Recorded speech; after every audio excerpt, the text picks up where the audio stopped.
song is one that I can go behind.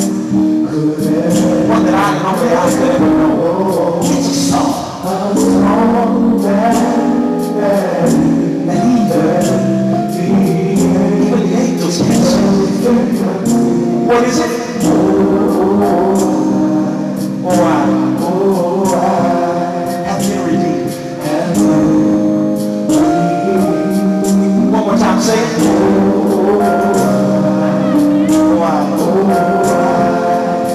Yes, Lord. Been redeemed. You see, I can remember a time I was drifting like a ship.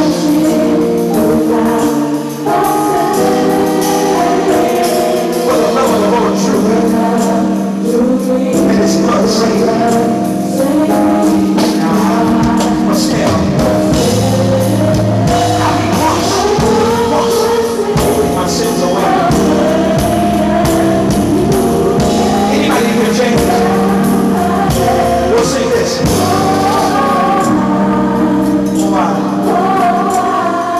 Have been redeemed.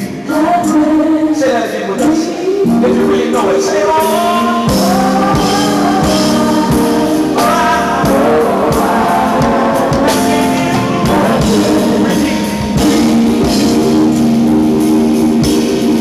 You see, we have a responsibility to remain grateful for all that God through Jesus has done for us.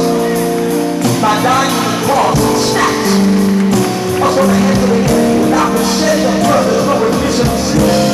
And we stand faithful to Him, and we declare this, and it says,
Of course, if you just tuned in, we're doing sort of a special gospel quest, which means that most of the show is going to consist of good gospel music. And we might throw a little bit of this and that in it as we go along.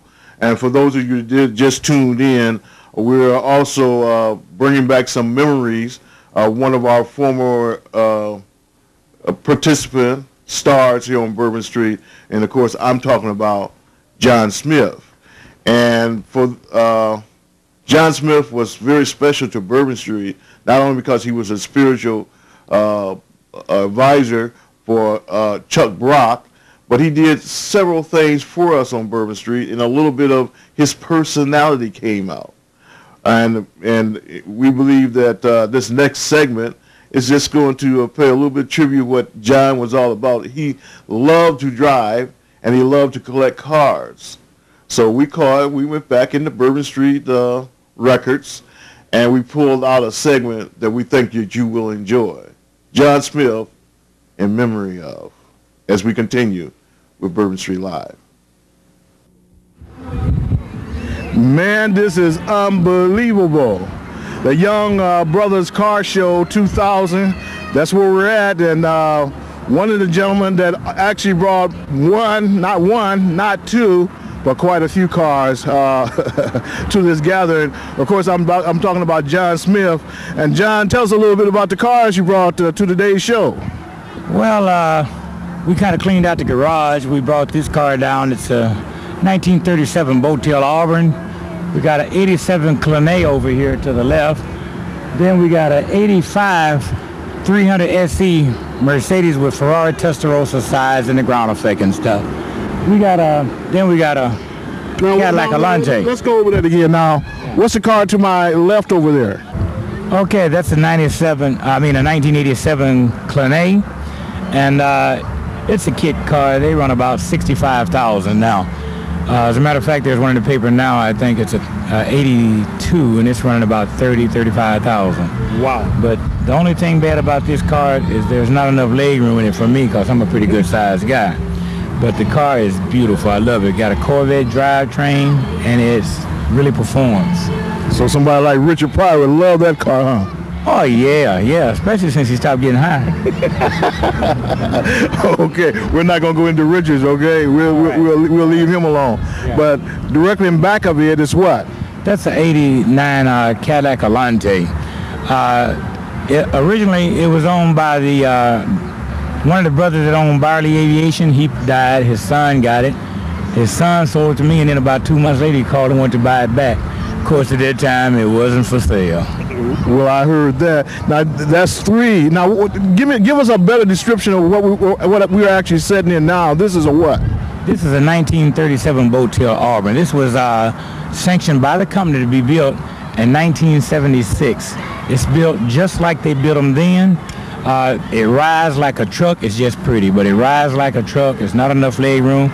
Back then, they didn't have the shocks. They didn't have the windows on the sides. Mm-hmm. They got the big wing windows, so if you ride in the rain, it'll keep the water off you. But if the wind is blowing it sideways, you get a chance to take a bath and drive at the same time. Yes. And what else now? I know there's 5 cars you actually brought. Now, what else do we have here? Okay, and now right behind us, I got a 1985 Mercedes SEC with Ferrari Testarossa sides, the chrome wheels and stuff, the ground effect. This automobile is an exceptional car. Like I said, it just turned 57,000 miles in June. I was bringing it from Ohio, so the miles are original, and it's a beautiful car. I don't think I'm gonna get rid of it no time soon.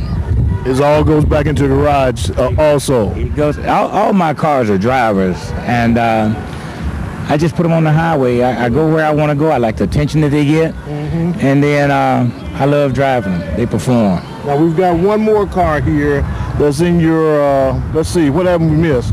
Is this, is this one to our far left? Is that yours too? That's my daughter's SUV to the far left.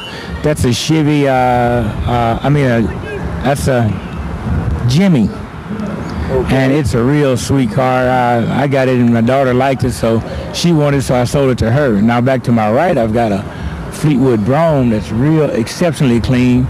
I'm just going to let people look at it a little bit, and then my daughter's got a Lincoln Mark 8 over here. So we're going to just let them look at our old raggedy cars, and they'll get a chance to recognize them, so if they see us with the hood up, they know we need a boost. Stop and help us. Yes. Now, one of the things that I've been told by the young brothers that are the young brothers who are actually throwing this 2000 car show, that you've been in every one of the car shows, and you make sure you're here to represent. What are some of the reasons why you decided to join them even at Carver Center before they came on the riverfront? Anytime I see young people that's trying to do something for young people,